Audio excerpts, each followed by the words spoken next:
All right, the influx of illegal immigrant children coming across the border are now about to hit our schools as kids are set to go back to school. You got 2,804 illegals are starting school in Maryland this week alone. That's where the cost per student is about $13,609, which costs for these additional students could total more than $38 million. So what burdens will this place on the educational system and the cost to American taxpayers? Joining us right now is Derek Morgan. He's the Vice President of Economic Freedom for the Heritage Foundation. Our heart goes out to these kids and these families, but the question is, who's paying, Derek? Well, unfortunately, Brian, it's the taxpayers. It's the state and local taxpayers in particular that fund the schools. And because the federal government isn't doing its job, they are stuck with the bill. So we've already paid our taxes. We pay about $10,000 per kid. A lot of parents are enthralled with the fact that the ratio per kid in this time of cutbacks is too high. It is about to get higher. It is. You know, you've got these school districts that are trying to plan. They send surveys to figure out how many children they're going to have. And then you've got a county in Maryland, for example, like Prince George's County, where that one county is being asked to take about 1,000 students additional that they hadn't planned for.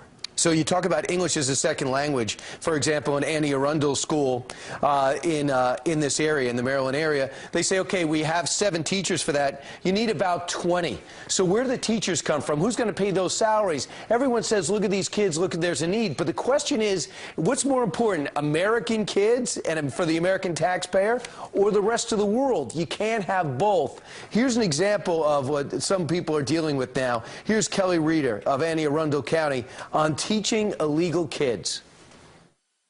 They may have only gone to 2nd or 3rd grade, have limited literacy in their first language. That does create a different kind of teaching impact on a school than our traditional immigrant families. And take a look at this map, Derek. Here's the impact on various states across the country. Maryland gets hit the worst. Then you have Virginia, California, and Texas. Where do you sound off if your kid is suffering? Well, you know, Brian, I've been thinking of this myself. I've got 3 children in the public schools in Virginia. My county's been asked to take about 1,000 illegal immigrant children. And unfortunately, the federal government's not doing its job, and it's making it worse. We talked about President Obama not having a strategy. He doesn't have a strategy to deal with these illegal immigrant children either. The federal government needs to treat them with kindness, and they need to send them home immediately. See, the question is, when people used to come here, it used to be forge your own way. Now you come here, and the money just flows to you. But the money that's flowing to the illegals is money that's still that belongs in other places with a country that's $17 trillion in debt. Something's going to break. No, you're right. You're exactly right. The fact is that illegal immigration is very expensive. And, you know, we taxpayers should first take care of Americans, obviously. But our hands are tied in this situation because of the Supreme Court. The solution is to start enforcing our immigration laws and make sure that we welcome those who are here legally, but those who are here illegally, they need to go home immediately.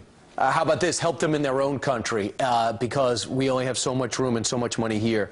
Derek Morgan, Vice President of the Economic Freedom and the Heritage Foundation, thanks so much. Hey, if you've been impacted by this, go on our Facebook page right now. We want to hear your story. Thanks, Derek. Have a great Labor Day. Meanwhile, straight ahead, disturbing news. Our good friend, comedian Joan Rivers, in critical condition after she stopped breathing during routine surgery. So what risks are involved with that procedure? We have a doctor on call. And the funniest kid you'll ever meet? I'm pregnant.